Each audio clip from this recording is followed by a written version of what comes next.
Desert Oracle Radio, the voice of the desert. Night has fallen on the desert, a winter storm cut loose from the mountains. The cold wind whipping around the creosote, rain dripping down through the swamp cooler vent. 20 and 25 came in like a lion, and it's the year of the snake. We've got both out here in the Mojave Wilderness. We've got mountain lions or cougars. And snakes too. Although it's still a bit early to see our reptile friends up here at 4,000 feet elevation. They'll be out soon enough. They're already out where it's warmer. They're probably out by the thousands, down by the Gila River, the Salt River Valley. This rain coming down, rain here and snow up high in the mountains and the usual flooded highways and overflowing desert streams and rubbish all over the roads where the streams come across. Well, that just might be enough to make the flowers come up, make the little seeds that feed the various rodents that feed the snakes. All part of the system, the circle of life. The mourning doves have been lined up on the fence in the rain, taking their annual bath. Absolutely soaked to the skin, looking around at each other romantically. Thinking, now that we're nice and clean, dirty birds no more, how's about we pair off and have each happy couple raise up approximately 20 babies this spring and summer, one after another, until this fence can barely hold us all. Well, that's a good way to look at the season ahead, the year ahead. Consider your options, your opportunities, and propose your ideas, whether they be grand, romantic, or good enough. Well, sometimes people get bogged down because they picked up the weird prejudice somewhere along the way that everybody's got to be working away at some world-changing project or personal rehabilitation. Because I think they believe a lot of the gibberish and nonsense they hear from other people, their peers, their frenemies, their colleagues, their comrades, their work buddies, their neighbors. Especially the people on the podcast and the half-outlawed TikTok, all repeating some variety of you've got to be protein maxing, retirement account maxing, having babies maxing, weightlifting maxing. Maxing is not even a word, although I guess it has become one. Never get precious about words, they always change. But the good ones stay, so keep using the good ones. We always come up with words, it's just better when the poets are doing it for the culture, you know, the wordsmiths. And not the guy pushing the dosing limits of testosterone supplements on YouTube, you know? Hank Williams gave his cold, cold heart, setting the woods on fire. A social media user, LiftOrDie2678801, gave us schizo posting and raw egg maxing.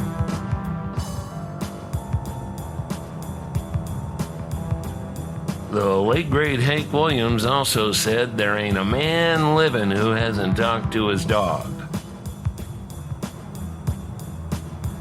Old Hank said a lot of good things. Hank Jr., too. Hank Jr. might have made the best-sounding country records of the 1970s. They sound as good on a trebly jukebox as they do blasting from the stereo and dashboard speakers of a pickup. The space around the instruments is wide open. The songs are catchy, they're hits. I used to frown on Hank Jr. when I was a kid because the purists only loved Hank Sr. And then my dad said regarding Bocephus, these are good songs and he's a good singer. That's what matters. So I started borrowing Hank Jr. cassettes from my dad's El Camino, playing them in my own truck. And they really do sound as good as those 1970s Waylon records. Anyway, we're talking about protein maxing, I suppose. Stick to the script. If you are on the older side of life, you might not be seeing that kind of stuff online. The girl who eats steak and eggs and talks to the camera about her day, the couple building a cabin from $400 of mostly foraged building supplies, the many people lifting various weights. These are the younger people mostly. They don't seem to have as much of the sadness and self-pity of the older generations, the older millennials, and etc. Being optimistic about life goes a long way toward having a life worth being optimistic about.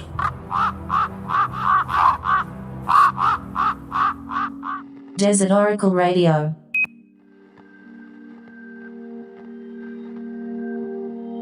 July 3rd. As this was to be a point in our homeward journey, I made a cache, a term used in all this country for what is hidden in the ground, of a barrel of pork. It was impossible to conceal such a proceeding from the sharp eyes of our Cheyenne companions, and I therefore told them to go and see what it was they were burying. They would otherwise have not failed to return and destroy our cache, in expectation of some rich booty. But pork they dislike and never eat. We left our camp at 9, continuing up the South Fork, the prairie bottom affording us a fair road. But in the long grass, we roused myriad mosquitoes and flies from which our horses suffered severely. The day was smoky with a pleasant breeze from the south, and the plains on the opposite side were covered with buffalo. Having traveled 25 miles, we encamped at 6 in the evening, and the men were sent across the river for wood, as there is none here on the left bank. Our fires were partially made of the bois de vache, the dry excrement of the buffalo, which, like that of the camel in the Arabian deserts, furnishes the traveler with a very good substitute for wood, burning like turf. Wolves in great numbers surrounded us during the night, crossing and recrossing from the opposite herds to our camp, howling and trotting about in the river until morning. July 4. The morning was very smoky, the sun shining dimly and red as in a thick fog. The camp was roused with a salute at daybreak, and from our scanty store, a portion of what our Indian friends called the red firewater was served out to the men. While we were at breakfast, a buffalo calf broke through the camp, followed by a couple of wolves. In its fright, it had probably mistaken us for a band of buffalo.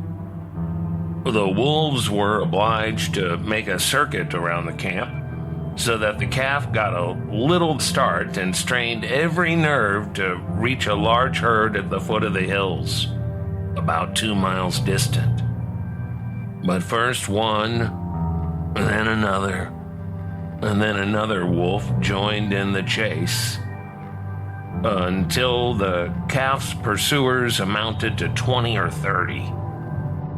They ran him down before he could reach his friends. There were a few bulls near the place, and one of them attacked the wolves and tried to rescue the calf, but was driven off immediately, and the little animal fell an easy prey, half devoured before he was dead. We watched the chase with the interest always felt for the weak, and had there been a saddled horse at hand, the calf would have fared better. Leaving camp, our road soon approached the hills in which strata of marl, like that of Chimney Rock, made their appearance. It is probably of this rock that the hills on the right bank of the Platte, a little below the junction, are composed, which are worked by the winds and rains into sharp peaks and cones, giving them, in contrast to the surrounding level region, something of a picturesque appearance. We crossed numerous beds of small creeks which, in the time of rains and melting snow, poured down from the ridge, bringing with them great quantities of sand and gravel. Over time, this has gradually raised their beds 4 to 10 feet above the level of the prairie, making each one of them a miniature Po.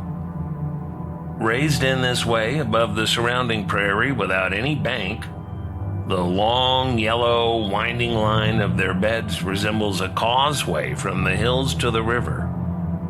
Many spots on the prairie are yellow as sunflower. As we were riding slowly along this afternoon, clouds of dust in the ravines among the hills to the right suddenly attracted our attention.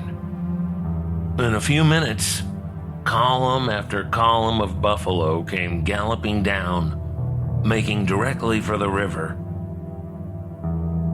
By the time the leading herds had reached the water, the prairie was darkened with the dense masses. Immediately before us, when the bands first came down into the valley, stretched an unbroken line, the head of which was lost among the river hills on the opposite side. And still they poured down from the ridge on our right. From hill to hill, the prairie bottom was certainly not less than 2 miles wide. And allowing the animals to be 10 feet apart and only 10 in a line, there were already 11,000 in view. Some idea may thus be formed of their number when they had occupied the whole plain.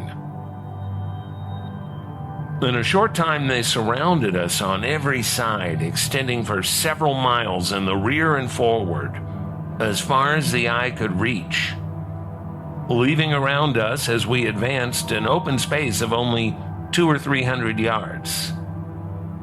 This movement of the buffalo indicated to us the presence of Indians on the North Fork.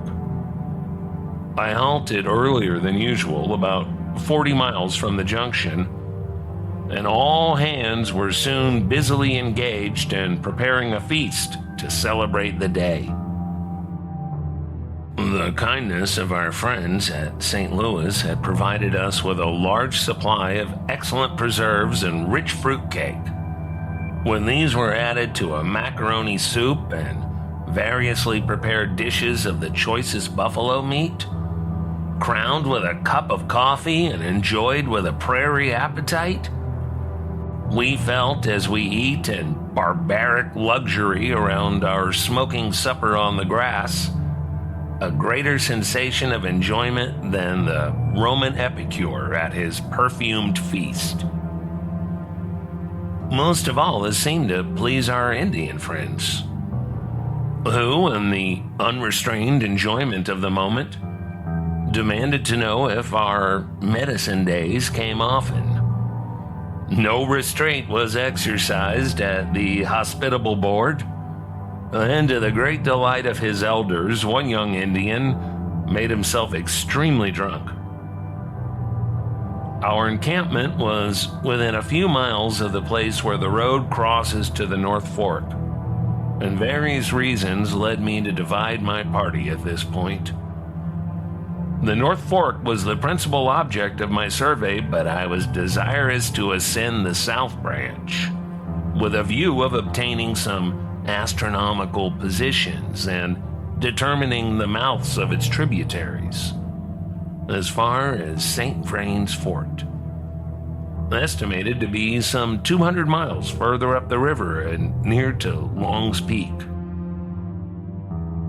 There, I hoped to obtain some mules, which I found would be necessary to relieve my horses.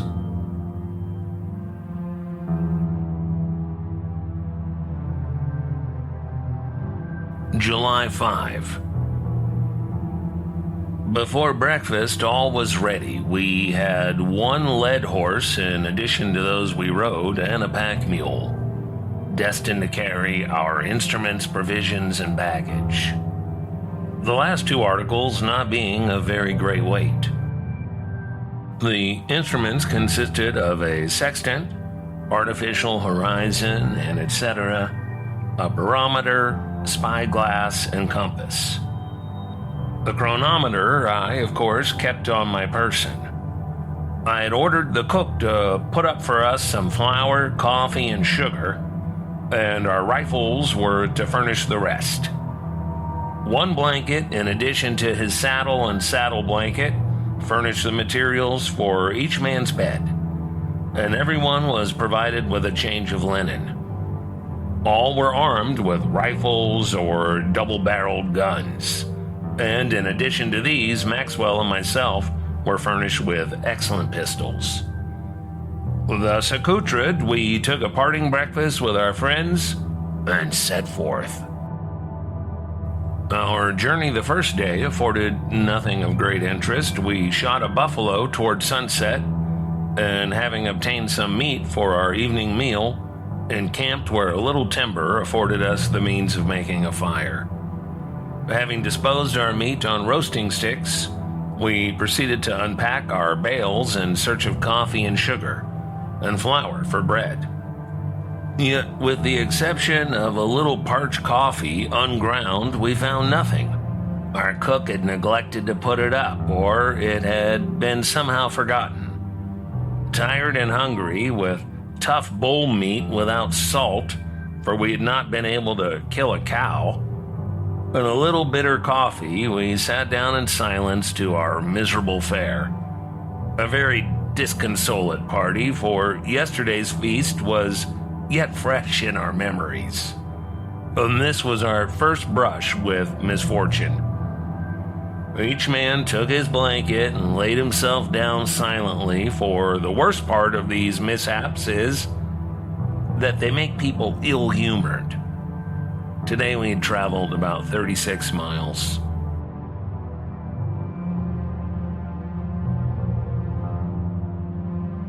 From the journals of John C. Fremont, known as America's Western Pathfinder, as he headed west across the Great Plains in July of 1843.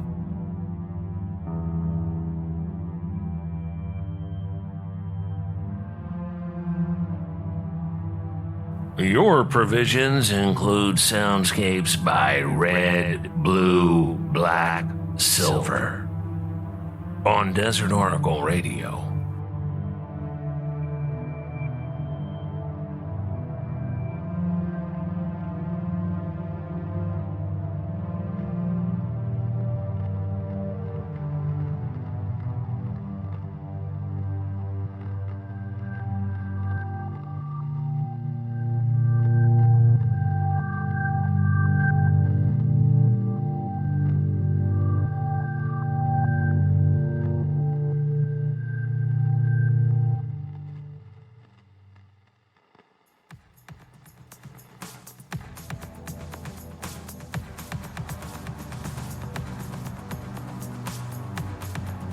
John C. Fremont was born January 21, 1813, in Savannah, Georgia. He lived a long, adventure-filled 77 years and finally died on July 13 of 1890 in New York City. Fremont is one of the absolute principal figures in the creation of the United States West. And that includes California. I don't know if they teach California history in the California schools anymore. Maybe they give you a 2-page printout and ask you to photograph that text, use character recognition, send that to the AI chatbot, and then that'll send you something that you turn in for your homework, and now you know California's history. Or at least your search history knows California's history. His wife, the famed frontier writer Jessie Ann Benton Fremont, is of course better known for her writing than the writing of her husband's, but the thing is, in those days, with the educated people on the frontier, well, they could all write better than anyone who has lived in the last 75 years or so, and that is a fact. Maybe we can turn that around with the next generation after the Butlerian Jihad. Jessie Ann Benton was born in May of 1824 in Virginia, and she died December 27, 1902 in Los Angeles, California. Now, many of John Fremont's adventures were also Jessie Benton Fremont's adventures, because she often came along and enjoyed the full thrills and hardships of frontier life. Jessie Benton Fremont was the daughter of Missouri Senator Thomas Hart Benton. Now, Benton was one of the main proponents of westward expansion of Manifest Destiny of America going all the way to the Pacific.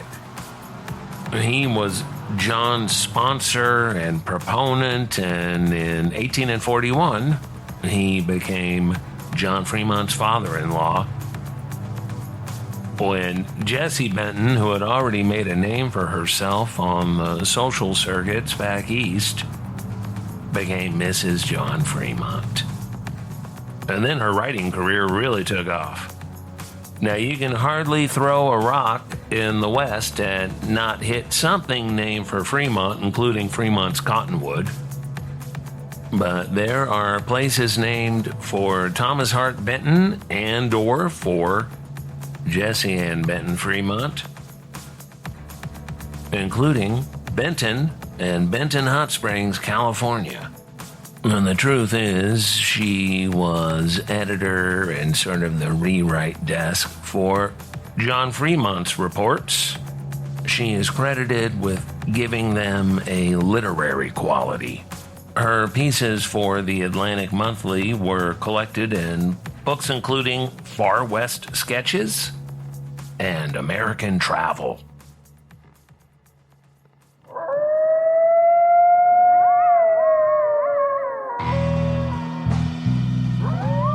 From Amboy to Zizix and broadcasting across the great western wilderness, this is Desert Oracle Radio with Soundscapes by RedBlueBlackSilver. Visit our website at desertoracle.com. And thank you, as always, to our supporters who keep this commercial-free radio show on the air on the podcast circuit. they do that at patreon.com/Desert Oracle. We appreciate it. People ask me about things with varying degrees of hostility, impatience, and occasionally kindness, and as you can imagine, I generally only answer the latter category, which lately has included a number of queries about Desert Oracle events in the springtime that's nearly here. So nothing is planned at the moment. As usual, it is absurdly difficult to put together anything in the Joshua Tree High Desert due to the vortex. That's why you can't get anything done out here, sorry. However, I am working on a new series of live events that some of you might enjoy and others will feign outrage over, and in that case I will also only pay heed to the former and not the latter. Might have some news in the coming couple of weeks. Was sure good to see the old pals last week at the Whistle Stop in San Diego, where we remembered our dearly departed Mojo Nixon, who left us 1 year ago. We watched that great documentary, The Mojo Manifesto. We whooped it up. And then on Super Bowl Sunday, with the interstates wide open, I shot back to the high desert in record time with a belly full of barbecue from El Cajon and Loretta Lynn's gospel album on the stereo. Got home in time to hike up the mountain with the dog, and we sat up there in the last minutes of golden sunset sunshine, the sky scrubbed clean by the last storm. Hey, you ever do the remote viewing stuff? I have put a common object on the seat of my office chair over there in the mail order department. Leave a comment on one of the social medias if you know what it is. Good night from the voice of the desert.